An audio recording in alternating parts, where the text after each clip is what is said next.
From Washington, this is VOA News.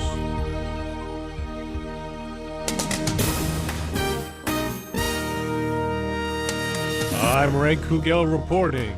Millions march in France against terrorism. Close to 4 million people from every race and religion filled the streets of Paris and other French cities Sunday in solidarity with the 17 people killed in last week's terrorist attacks in Paris. French officials say it was the largest street demonstration in the country's history. More than 40 world leaders joined French President François Hollande in linking arms for a walk through Paris. They included Israeli Prime Minister Benjamin Netanyahu, Palestinian President Mahmoud Abbas, German Chancellor Angela Merkel, and Russia's Foreign Minister Sergei Lavrov.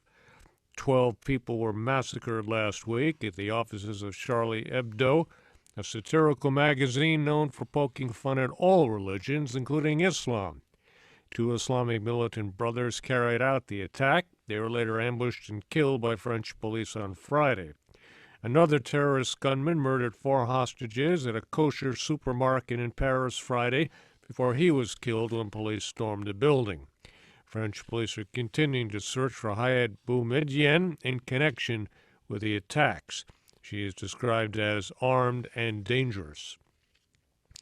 The U.S. will host a summit in Washington next month on preventing violent extremism.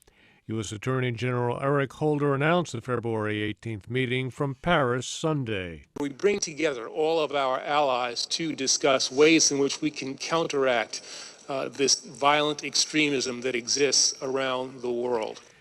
Attorney General Holder was attending an emergency conference on terrorism in the wake of the terror spree in France last week. The White House says the meeting in Washington will highlight best practices and emerging efforts from several U.S. communities that are carrying out pilot programs to address extremism. This is VOA News. 2 explosions ripped through a market in northeastern Nigeria Sunday. It's the second attack in as many days using young girls strapped with explosives. The blast struck within minutes of each other at a crowded mobile phone market in the town of Potiskum in Yobe State.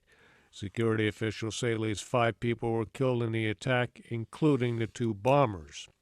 The blast came a day after a bomb strapped to a girl believed to be just 10 years old detonated at a crowded market in the northeastern city of Maiduguri, killing at least 19 people. There's been no claim of responsibility. Unknown gunmen shot dead a pastor during a church service Sunday in the Kenyan city of Mombasa, where police have clashed with radical Muslim youths. The killing took place just inside the entrance gates at the Maximum Revival Center in the city's Majengo section. Witnesses say police stopped the gunman from getting inside the church itself and killing more victims. The gunmen have not been identified. Indonesian authorities say they pinpointed the location of the missing flight and data recorders from down Air Asia Flight 8501.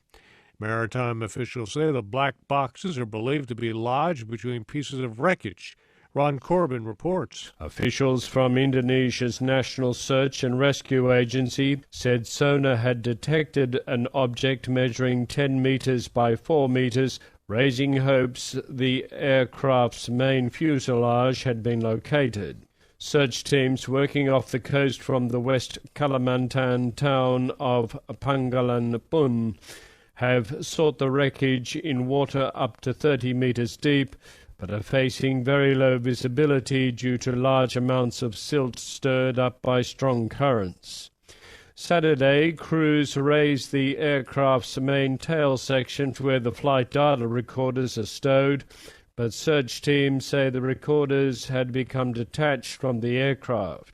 Divers hope calmer waters Monday will let them find and retrieve the black boxes and fuselage. Ron Corbin for VOA News, Bangkok, Thailand. Authorities in Pakistan say an oil tanker apparently speeding in the wrong direction struck a passenger bus head-on Sunday. At least 59 people were killed near the southern port city of Karachi. India's Prime Minister Narendra Modi says his country's economy is poised to take a quantum leap forward. Mr. Modi told several world leaders Sunday at the vibrant Gujarat Business Summit that India would quickly complete economic reforms. U.S. Secretary of State John Kerry was among those attending. We share Prime Minister Modi's goal of increasing our country's annual trade fivefold in the years ahead, and we want to expand our commercial ties and change the way our businesses talk with one another. Secretary Kerry led the U.S. delegation to Gujarat and laid the groundwork for a visit by President Obama to India later this month. I'm Ray Kouguell in Washington. That's the latest world news from VOA.